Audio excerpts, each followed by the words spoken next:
No bar, no pinball machines, no bowling alleys, just pool. Nothing else.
Yeah, I'm muted again. Forgot all about it. Good afternoon.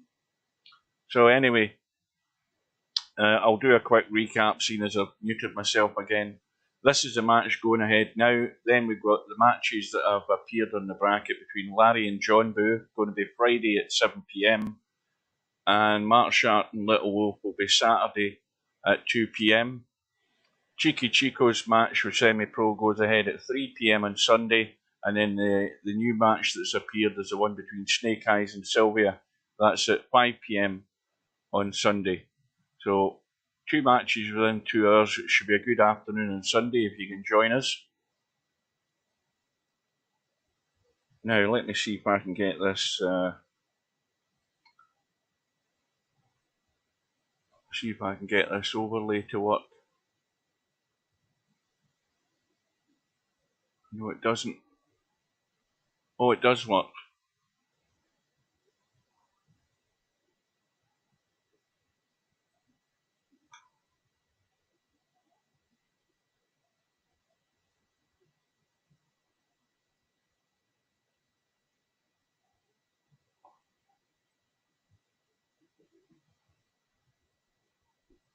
Right, I'll need to adjust my seat just a wee sec. Get myself a bit higher up so I can try and read the chat.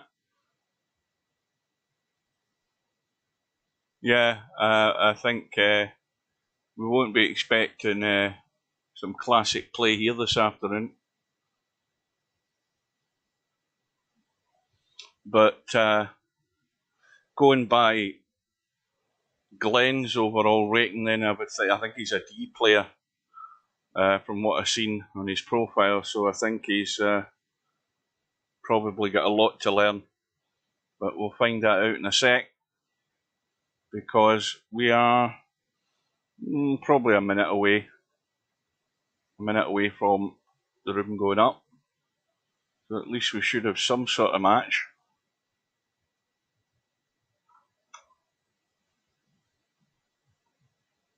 Glennobrien just waiting there. CharlieBravo still sitting in away mode. Well, I got rid of the subscriber count for YouTube, because that clearly doesn't work either. Because when I went and checked, I'm now at 524 subscribers on YouTube, and it didn't update. And I've still got rid of the viewer count as well, because that doesn't work either. So we're just back to the normal setup for the time being. So this room should be going up now. Race to 11, remember, on the one loss side.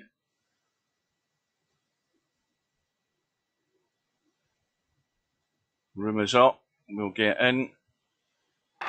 Now, I know what I'm going to do for this one. In fact, I'll do it after they've lagged off. Glennobrien's arrived, the queues have loaded. CharlieBravo's at the bottom of the screen.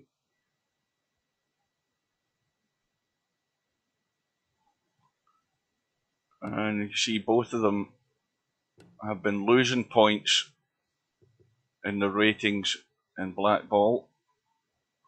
But CharlieBravo's won the lag. Oh no, tell a lie. Glennobrien's won the lag, so I've got that wrong straight away. Right, let's try this.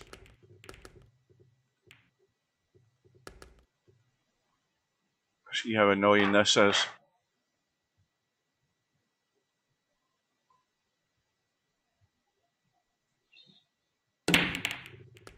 Purple cloth's quite a good contrast for the red and yellows. So the black ball went in the break. Glennobrien breaking again. Open table.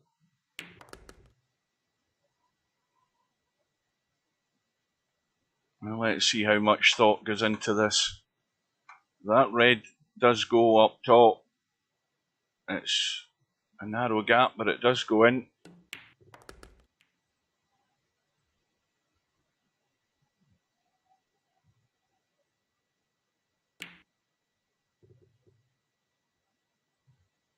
Oh, straight away, Glennobrien's in too much of a hurry. That's the first thing to criticise, is desperate to get the shots off.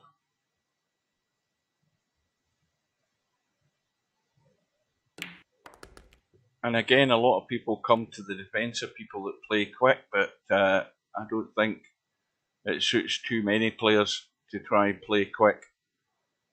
I think you've got to get yourself set up first of all, and above all, think about what you're doing. Well, Charlie, I think he's corner hooked on that other yellow. Let's have a quick look. Well, that's a nice little bank though. Although Glennobrien has that pocket blocked, of course. And he might try and run the cue ball and do something.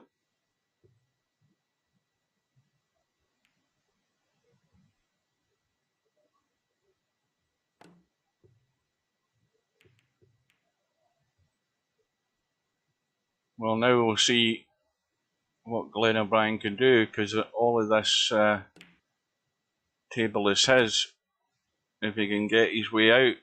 He's gone pretty straight on this one here, and that wasn't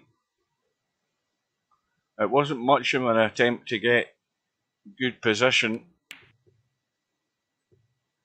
but of course he doesn't need to rush it, because Charlie's stuck with a blocking ball, and if he makes this contact and tries to pot the two of them and doesn't, he'll more or less gift the... Well, there's a fluke. What a bonus that is. Let's check that one out.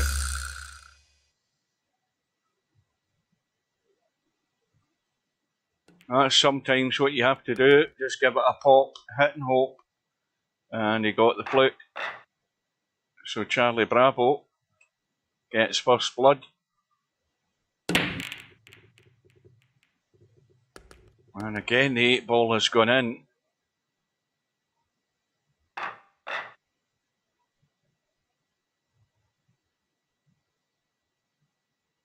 And I haven't started my clock either.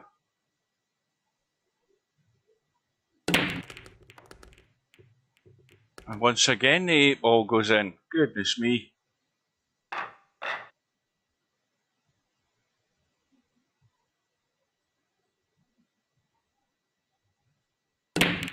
Well, that's a good thing, but the question is how much information does he absorb? We will see.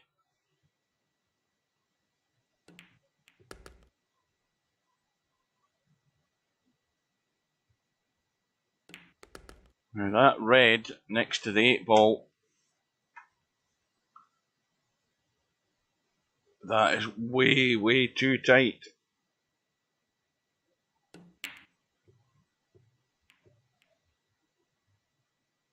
But the impression I'm getting is that Glenn's just going to play fast and loose and maybe hope for the best, I think, the way it's looking. I was actually sitting asleep in my chair. I was watching the World Pool Championships on the live stream, and I was sitting asleep in my chair. I was watching Alex Pagulayan. I can't remember who he was playing, but I don't know what happened in it because I just woke up 10 minutes there before the match started. Or this match, anyway. I could have missed the start of it. I was having a nice little snooze, which I usually do at this time of the afternoon anyway when I go home from work. Body clock doesn't change, it just tells me I need to have a nap.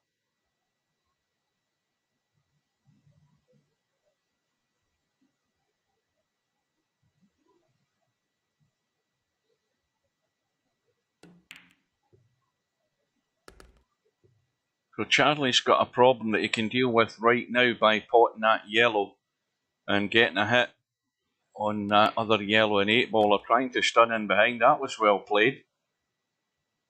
Well, that was thought out.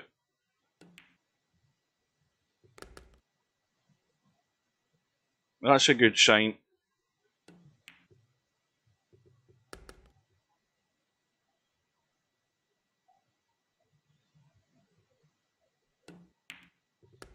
And that was a good rack to run. So Glennobrien may well very quickly be finding that he's going to be way out of depth.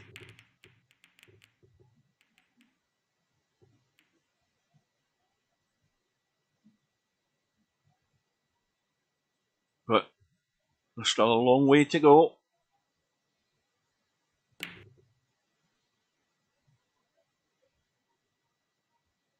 And Charlie just trying to come back for that other yellow. And again, if you just don't get them flush, hitting them at these little pacey shots, they're going to rattle. So still an open table. I quite like this purple colour with the reds and yellows.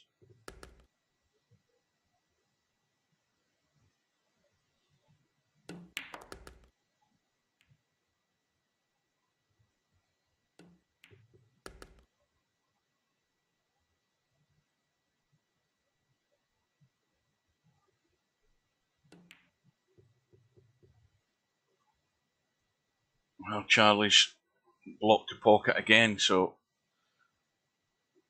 making it very difficult for Glenn to even run this table.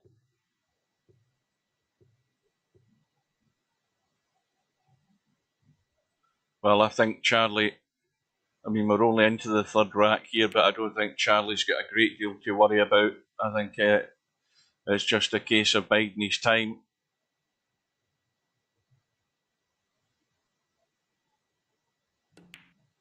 He's got control of the top 2 pockets, and he can get to both of his balls over those pockets, so there's no problem there.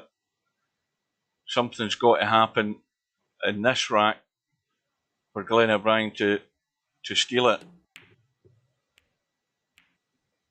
And that's not what he wants to happen, because he's knocked in one of Charlie's balls, and Charlie now, with that free shot, can take care of the situation. Now, he's obviously got to also be careful in how he gets to the 8 ball.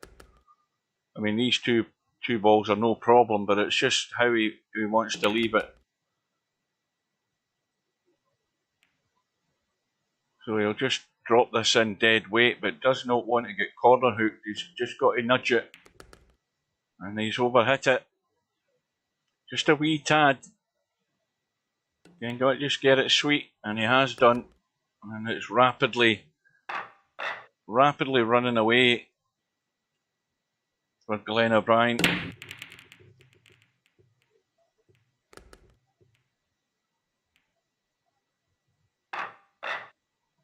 How many times are we going to see this 8 ball going in the break? That's about 5 times. At least 5 times already.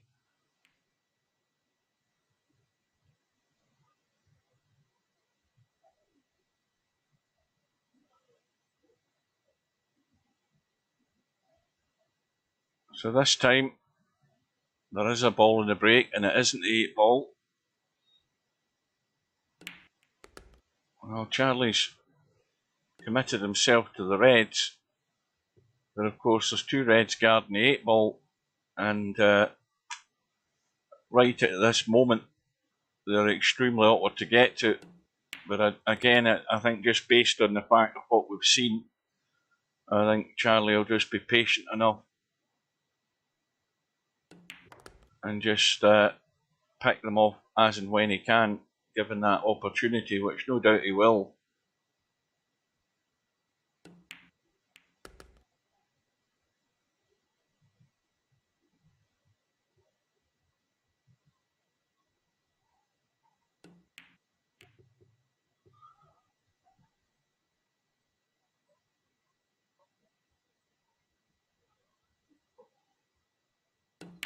That's why it's a stupid rule, should just spot the 8. Or the re-rack, Larry. Aye, I probably agree with you there in that sense. Yep. With the 8 ball keep going in and then having to be re-racked. I don't see the point in it. I think it's it should just be left as an open table. Like it is anyway. If you do put a ball in the break, I just think it's a bit daft. You pot the 8 ball, the balls are all broken, and if the 8 ball spot's clear, it gets spotted. And even if it doesn't, even if the 8 ball spot isn't clear, it gets respotted as and when it is clear. I mean, that would seem sensible. You might have a good break and a good open table, and you unfortunately pot the 8 ball, and then you come to the table, and then the next break you have to do is a pile of crap, and you've got nothing. So, I do agree with Larry.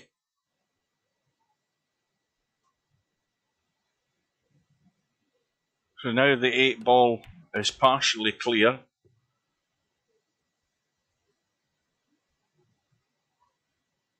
But Glennobrien is just letting this cue ball run loose. And he's not going to get much in this match, I'm afraid. Very little. Unless CharlieBravo capitulates and starts doing really dumb things. Well, this set up, well, he's actually nudged that red into a better position, that little clip there, because that set up the combo for those 2 reds. It's now directly in line, although it isn't now. So now we're going to have a bit of messing about. Well, the red drops. Now, again, there's a situation here where Glennobrien has got control of the bottom end of the table for the time being.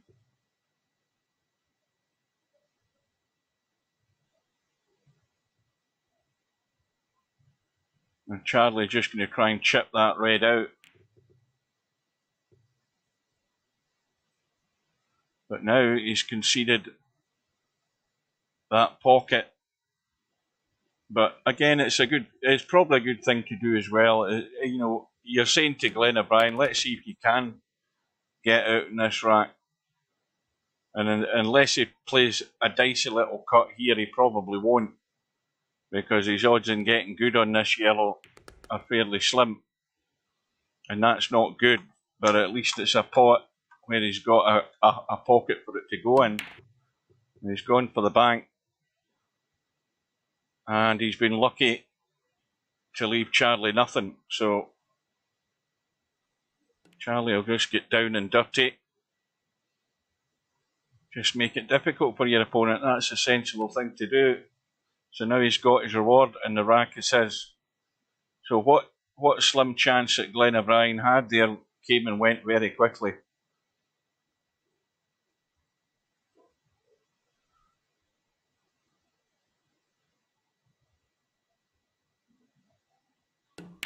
Well, I've never seen him play a lot. Obviously, being in Australia, he's at a completely different time zone to myself, and most of us, for that matter. Which, like I say, it is late at night where he is. I can guarantee it's you know, it's not that far off midnight.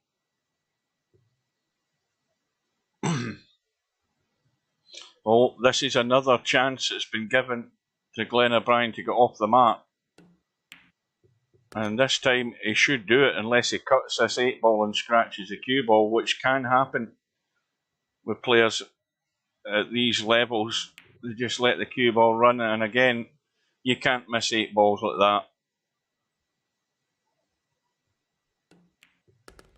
And he might be nervous if he knows that I'm streaming it, and it isn't helping him. He wants to get that out of his head and slow down and take your time and get yourself set in the shot, but players will never listen. There's just some players, it's a bit like Strother Martin. And now there's certain people won't remember that, but it's a bit like the Cool Hand Luke film. Some people you just can't get to. Failure to communicate it is, and I don't think, however many times you tell players of this level to slow down and watch what they're doing, they'll never listen to you.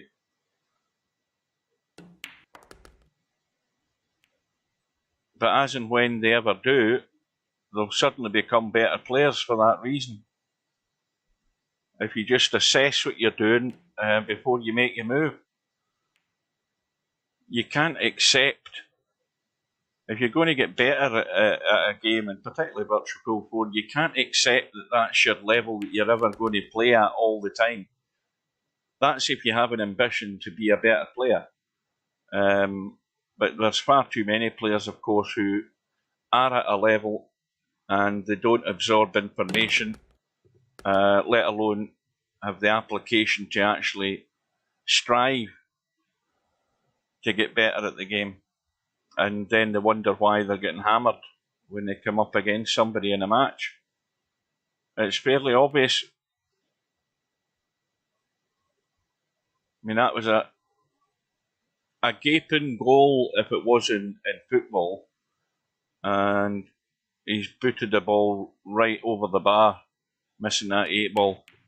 That could have been his best chance of getting a rack in the board, and he's just sold it.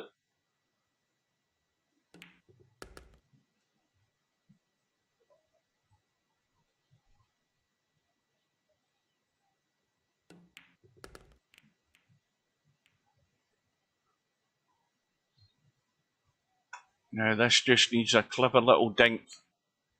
Yeah, It needed a little dink to pot that red. Okay, it wasn't easy, but it was just to kill the cue ball and still leave a pot in that other red.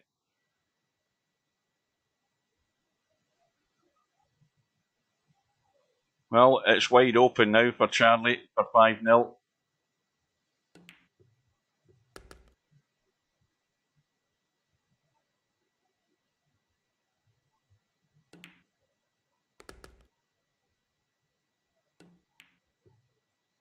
He himself is in a hurry as well.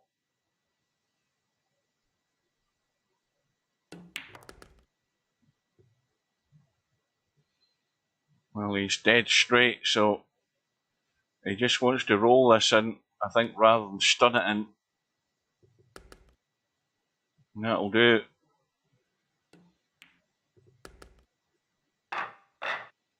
Yeah, this is going to be a bloodbath at the end of the day, I think. I don't think there's much doubt in that.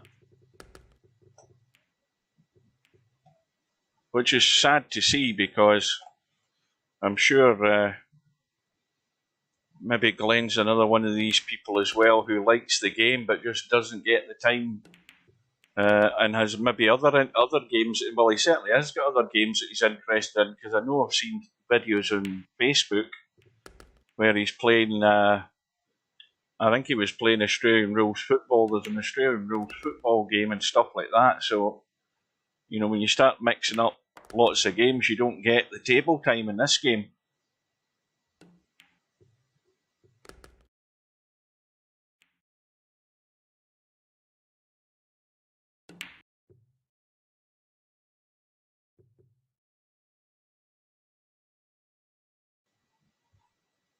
Well, this is again, now it's easy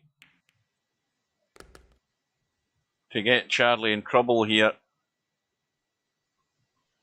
if Glennobrien falls out of line. And he's got the two balls there that are the problem. So he's decided to open them, trying to get lucky and get a snooker, and again it's another rack he's just given away.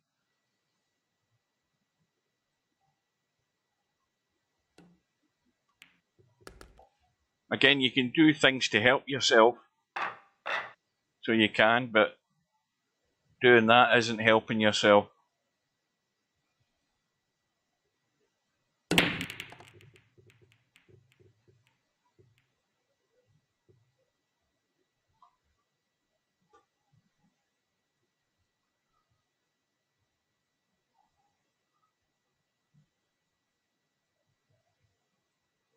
Well, I don't think it's a case of natural talent in Virtual Pool 4. I think pretty much most of the players that are very good at this game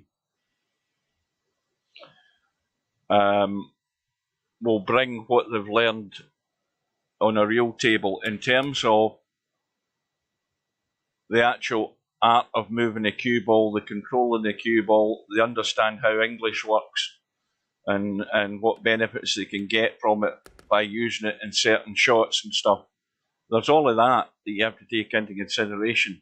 You know, if somebody came into the lobby today having just bought Virtual Pool 4 and never been near a pool table or any sort of billiard game, then, you know, they'd be complete rookies and wouldn't have a clue.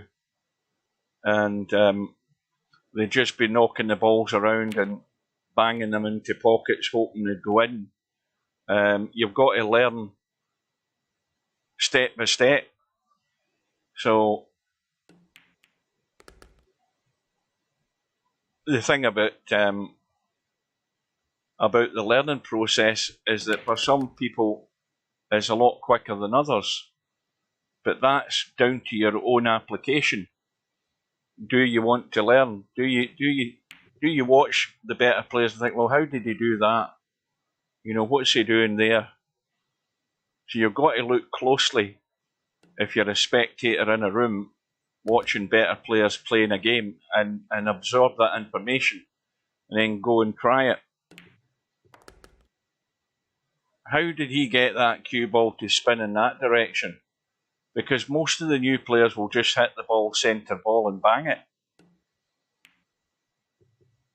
And again, I'm talking about players who don't or have never played the real life game and learned anything in the real life games. They'll just always continue at the same level. But if you know a bit about the types of skills you need, you can. This is the thing about this game: you can bring it into this game. But you could also, like Albinario did, you could start off in the game and then go and start playing real pool, and then realise very quickly that you can use the techniques that you've tried in Virtual Pool 4 and apply them in a real life game, albeit it's a lot more difficult.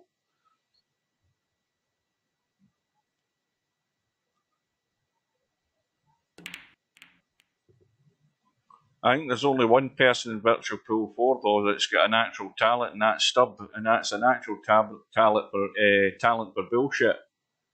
I think that's the natural talent he's got.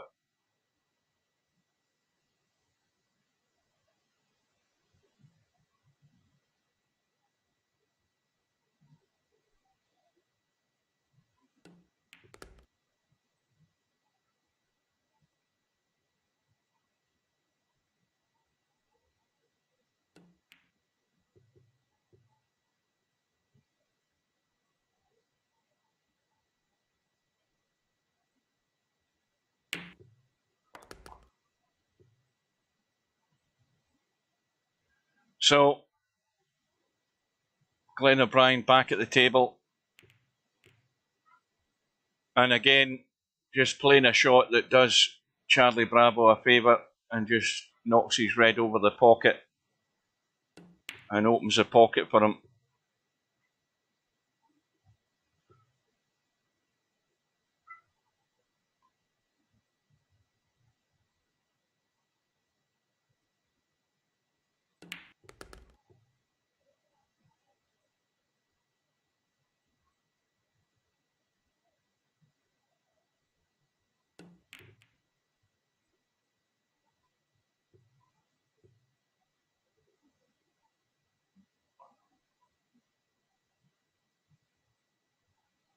Well, that's pretty much got control of the corner pocket, because that yellow stuck in the rail is now the major problem for Glenn, again, if he's ever got a chance of trying to win this rack. And now, of course, Glenn, having missed his pot in the yellow, has knocked a red in and given Charlie once again that free shot to get this rack done and dusted. But he's going to have a wee test to get down onto this red. Well, he's made a complete hash of that, because he should have been playing a shot where he wasn't hitting his own red. Now, things like that are just silly things you should never be doing with a free shot. You know, you put that cue ball in the kitchen in a position where you're potting that red and you're taking evasive action from running into your other red. That's just a dumb shot. And that's another one. It's very easy to be critical, but, you know, you can criticise players, but the basic art of the simple thing of thinking, the thinking process isn't working a lot of the time. It's just a simple thing to think, right, well, these two reds are here, I've got to avoid one of them, so I need to do everything to avoid it and put the cue ball in a place where I'm coming out behind that red, not running into it. Good afternoon to Cobra. We won't be here long.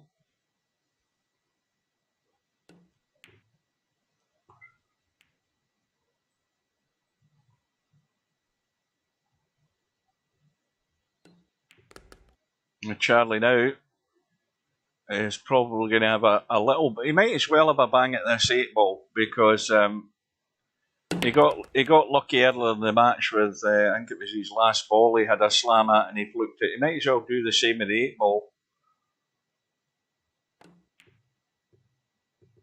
because this setup here is going to be difficult for Glenn. He's got to roll the yellow in. Just roll it in. And again, he's hitting it too heavy. He's still got the pot, but he's got to get the cue ball to slow down. You see the cue ball just running out. He's letting it run all over the place. He's still got a cut.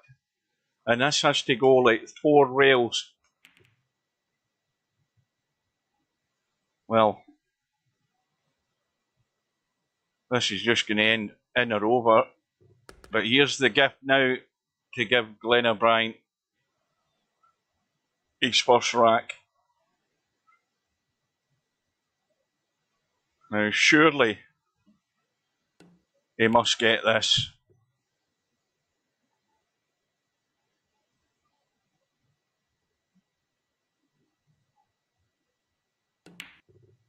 Well, again, I'm going to have to get behind his cue to see how the hell he's aiming, because that's just a no-no.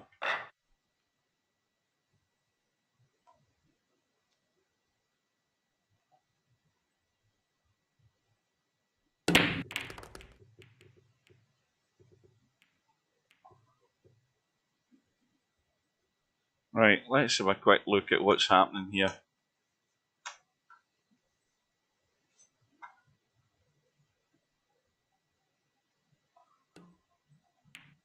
Yeah, he's not lined up at all on the shot. I mean, that red ball, he was never even down and lined properly. He was cutting across it.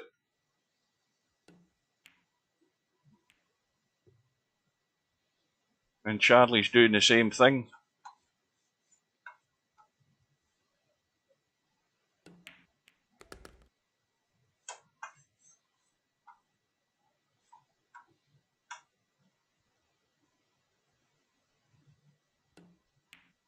That's going to go in off the other one.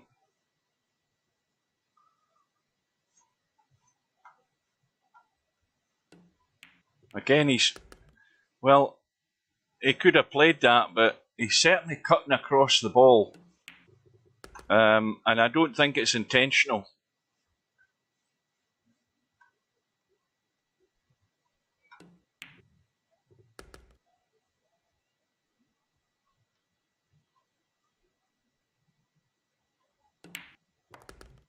You see, again, the shot execution just isn't there to get good on that yellow.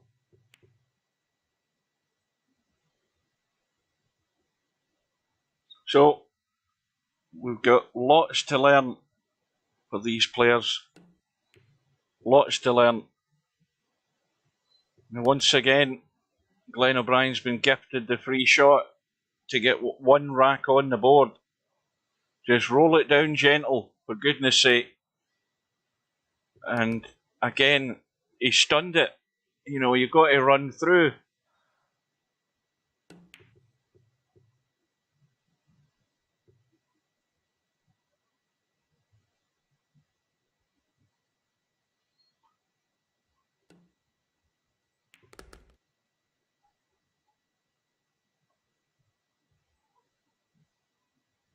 Well, I think this honestly might be the only time I'll ever see Glennobrien in one of these tournaments, because I think he's had his fingers burnt big time. Who beat him in the first match? Who was he playing? In fact, was it that match where that was a match that was rescheduled, wasn't it? With Little Wolf, I think it was. And Little Wolf won that by 13 racks to 6. So what the hell is Glennobrien doing today that he can't win a rack? I mean, it's not as if CharlieBravo is overpowering him. He's maybe way too nervous because he knows that me and my big mouth is sitting watching. But he got 6 racks in that first match he played, and this is and he should have been at least 6 by now. And he's just sold another one. If Charlie can roll this one in, he needs to watch the scratch.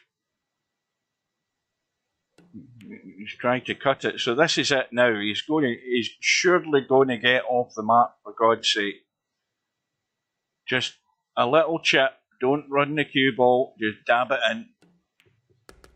Thank God for that.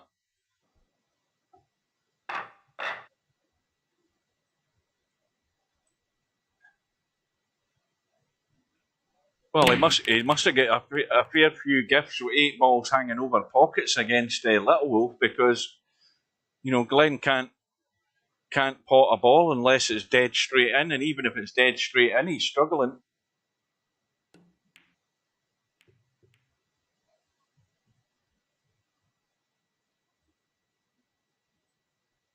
But like I say, the rating is usually a good guide that these players are leaking rating points in games of this that they've played. They've not won any if they've played in tournaments.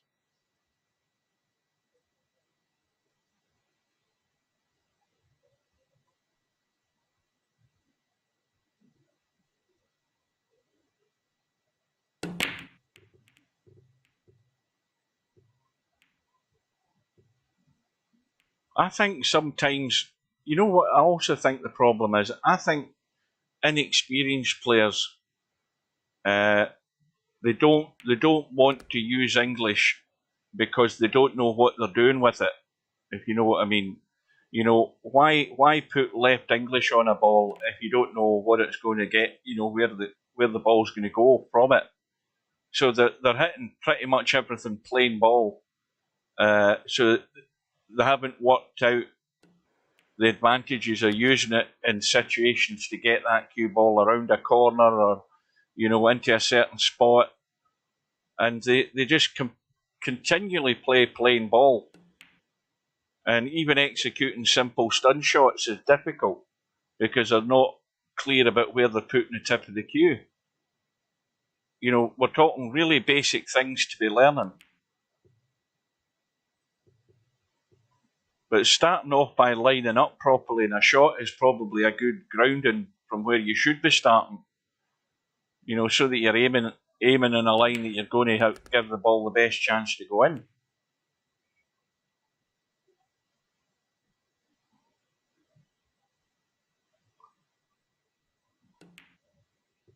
Well, I would just hope that they would endeavour to learn. You go and watch players. You watch more of these players playing, and work out what they're doing. Get behind the cue stick in the room watching them, and see what they're doing.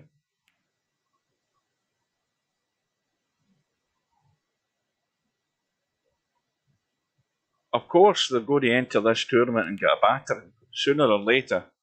They're just like cannon fodder. But at least they're in the tournament, as you say, which is more than can be said for some.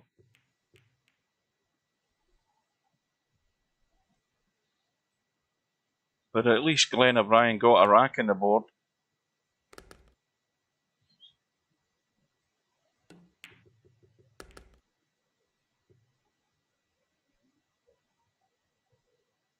Oh, aye, that's true.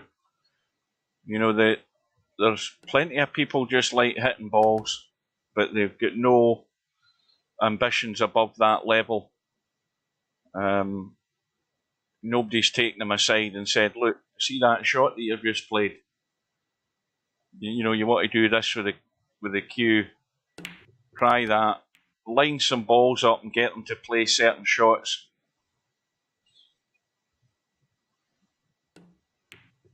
I mean, and this is where you even go to the most basic things in Virtual Pool 4. If you've got the offline game, the one thing that these two players should be doing is doing the Steve Daking tutorials. They should be going through every single one of those videos and doing what they're told in the videos, because you get to practice the shot that he's just played, and you can practice it over and over again.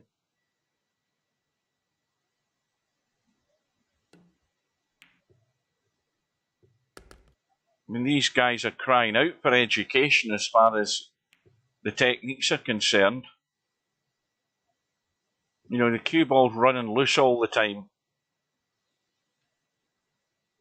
There's no control. But again, that comes through experience and learning, that you're not just letting that cue ball run all over the place, not knowing where it's going to finish.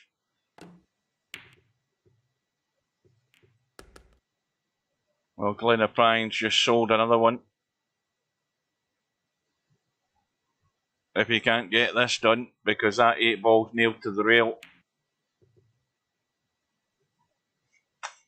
And Charlie is going to have to get this extremely thin if he's going to cut it.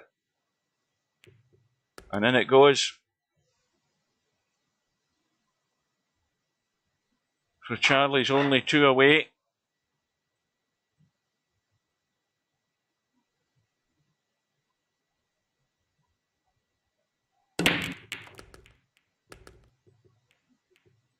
Well, it is, because it's like muscle memory, isn't it, with certain shots. You know, when you're trying, I talk about, the one shot I talk about a lot of players should be learning is, like, I call it the stun draw. And because if you asked one of these players to play a draw shot, they'd zip it up and down the table. Learning that stun draw is a shot that's well useful for keeping that cue ball in better control and stopping it leaking away and fizzing all over the table. But things do become autopilot when you've played the games for X amount of years.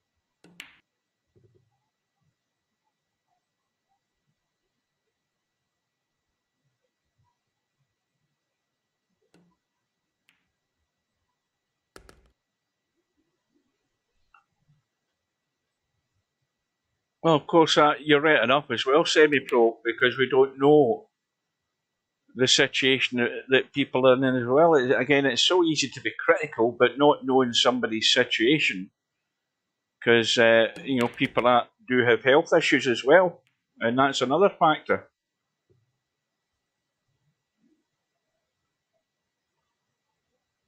I've got every admiration for somebody that wants to learn this game. That's the one thing I always admire, is somebody willing to learn or trying to improve. You know, asking themselves, what can I do to be better at this game? And the first thing I say is, regardless of whether you've got any technique, skills, or anything, is think about what you're doing. If I'm just going to roll this ball in, I want to roll it in at a certain pace just to leave me at least some sort of shot in the next ball. You know, you start very basic. You don't just run the cue ball at a certain pace every time where you don't know where it's going. So the simple art of thinking about what you're doing is a good way to start. Technique and everything you can learn in the next class. So Charlie on the hill. Oh, that's the answer to everybody's problems, isn't it, Larry? Get a track ball, you'll never miss. You just won't get the ball to the hole, but you'll never miss a shot.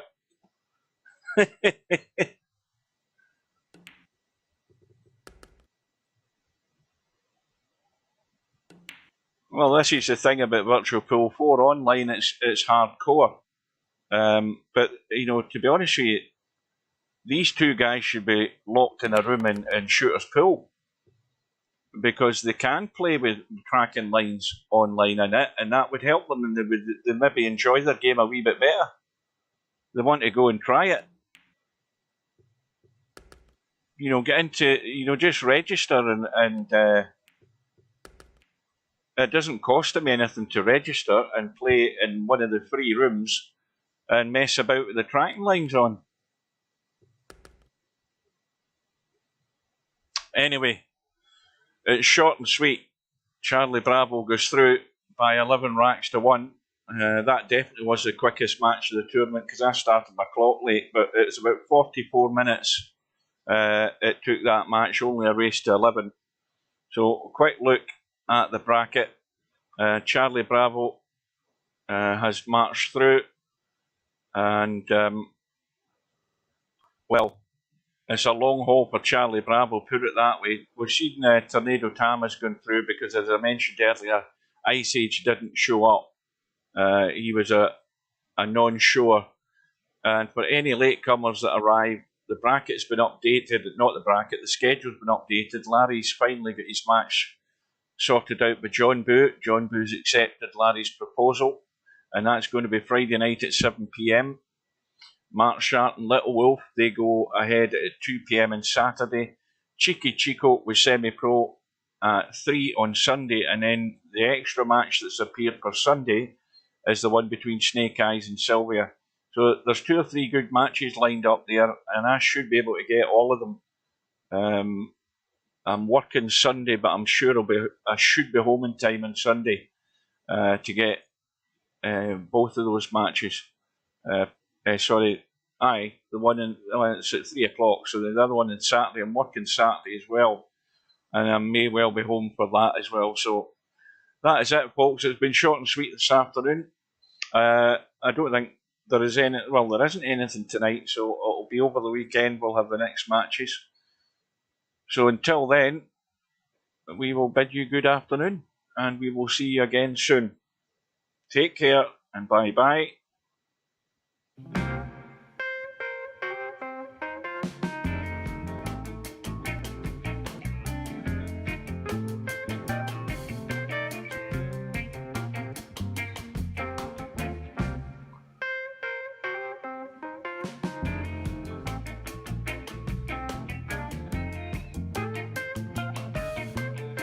Surely you can't be serious.